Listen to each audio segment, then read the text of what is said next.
Hi guys, this is attorney Marina Shepelsky, immigration attorney working in New York with clients from all over United States. We cover all the 50 states. My team and I have been in business for over 20 years dealing with the most complex and the most simple immigration puzzles of families and companies and individuals just like yourself, and we'll be happy to take on more clients and help more people. And the United States is a country that was built by immigrants for immigrants. So we very much are with the American way and with the American way of doing things. I just came back from vacation, so I'm still full of energy and full of desire to do work and to help people. I was in Florida. By the way, if you've been to Miami or you live in the Miami area, drop me a comment and tell me what are some best restaurants that you've been to, because my kids and I, whenever we go there, and I have a place there actually, we love to explore and try new places to eat, specifically if they have a good view. So we like to go to places with good views and eat good food. As you can see from my cheeks, I like to eat. Anyway, the summer is over. Our team is ready to begin work that they weren't even doing before because a lot of people were on vacation, they were relaxing, so we weren't as busy. Now we're ready, we're willing, we want to get busy with immigration law. First of all, let's sum up the summer. During the last month, we had some special summer deals and promotions offering free consultations for clients who have interesting and compelling stories and cases. So we got a lot of questions, and today's video is about how to answer to those questions. We answered those questions, and we're always learning new things from the cases and the stories that you guys offer to us, because honestly, I could never come up with the scenarios and the stories that our clients describe to us and tell us. It's better than any show or any book that I've ever read. People's lives are so interesting, and we're always willing to help if we can. Anyway, I promised you guys to answer some questions posed online, so here it comes. I will answer first of all the questions you left under the video. I will, of course, remember the restaurants from Miami and from Florida you guys recommend, and we're gonna get right into the interesting questions we received before and my answers. So Amika Okoli asks, I was seeing my wife for about 5 months only before we got married. So they dated for 5 months before marriage. We've been married for about 1 year now, and she's been very violent and arrested twice for domestic violence during the year of marriage. I don't know if it will be a problem proving that it's a real bona fide marriage for VAWA petition, because we don't have bank statements or taxes filed together. This is a great question. It's posed, it looks like, by a man. We often get questions by men who are in bad, abusive marriages where the woman is the US citizen and the woman is the abuser, just like this. Here's a gentleman who was married for a whole year, doesn't have much, doesn't have bank statements, and doesn't have tax returns filed with the wife, but the wife was arrested for domestic violence upon him, and they live together. I don't think it's a losing case. I think it's a winning case. This is what I recommend. I recommend filing for VAWA. I recommend writing a really well-written, detailed story. I recommend getting whatever paperwork shows you guys were using the same address. If it's not a bank statement and taxes, it could be joint utility bills. It could be car insurance in 2 names. It could be trips you took together. It could be lots of pictures you took as a family. It could be receipts for like home repairs or furniture you guys purchased in 2 names. It could be life insurance policies, credit card statements, anything else. It doesn't have to be, although it's good to have taxes and bank statements together, it doesn't have to be. So you have a chance to win. You'll need witness letters. I recommend you go to a psychologist and that you organize and attach all the police reports and domestic violence arrest records. Question number 2 by KCV. I've been in the United States since 1993. I came here legally on an exchange student visa. I had a visa. I was advised back then to file an asylum case, which was denied. I came from Eastern Europe. Then the case was referred to immigration court.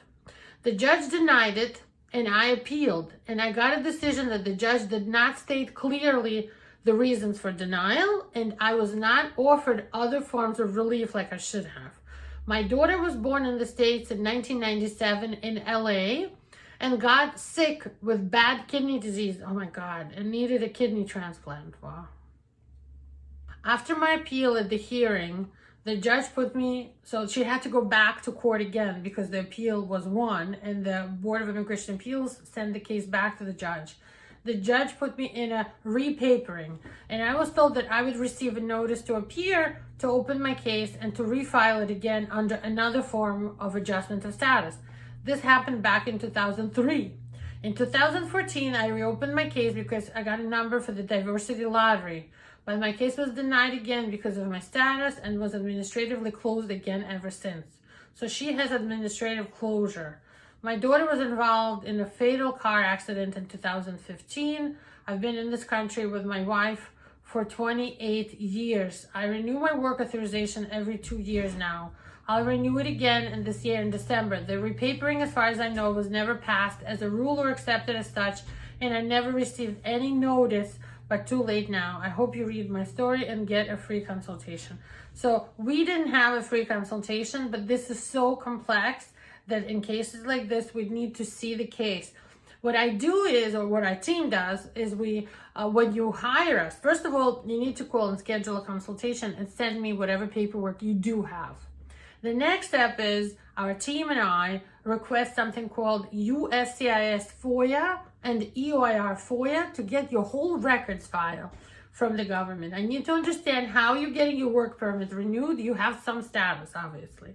And then we can try to figure out what we can file for you, something new to reopen your case. And instead of administrative closure, which means just pausing of your case, you need to get termination so that your deportation case can be closed and we can get you a green card. Give us a call for a consultation. Our number is going to be on the bottom of the screen.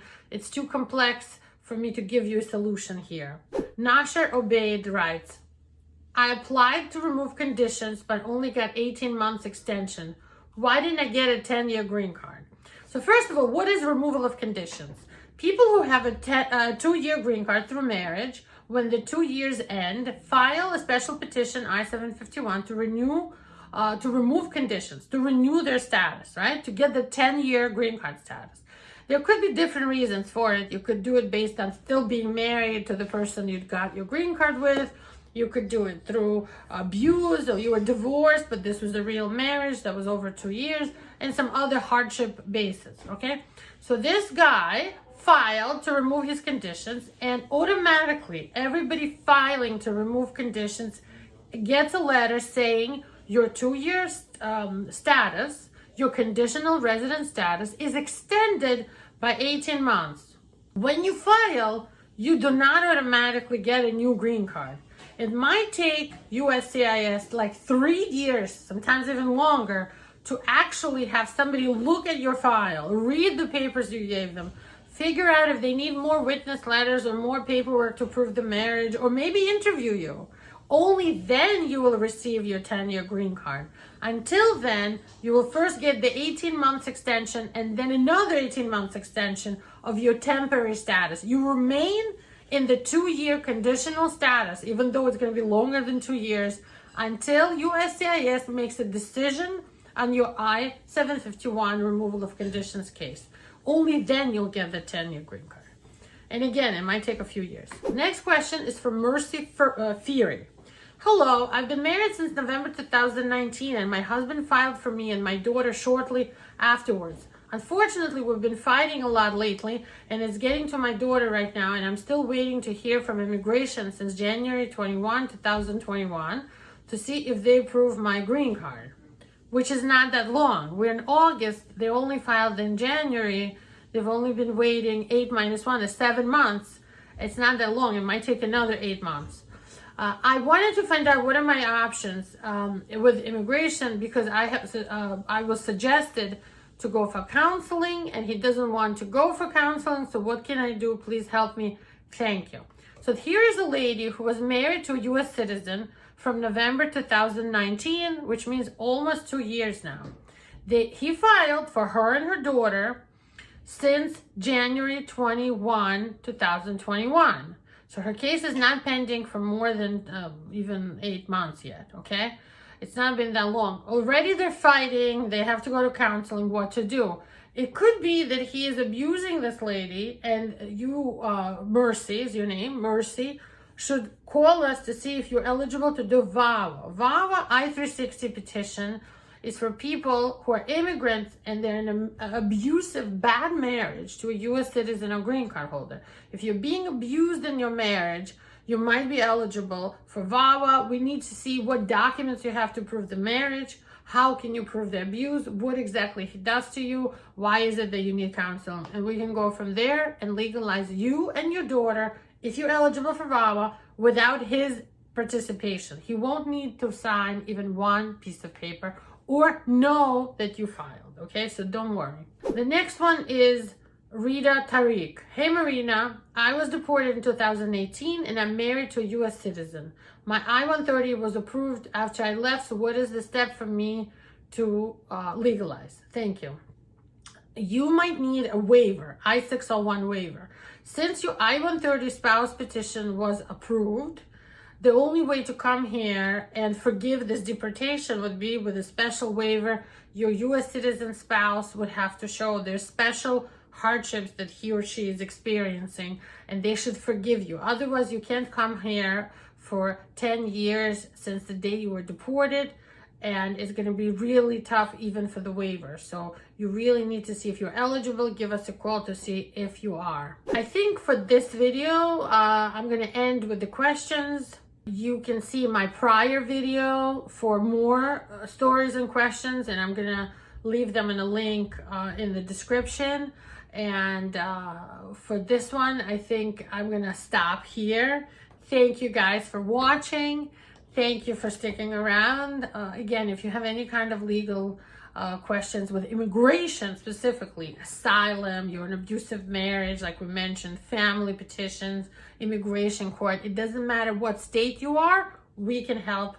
Stay tuned for more videos from us. Thank you so much. Bye-bye.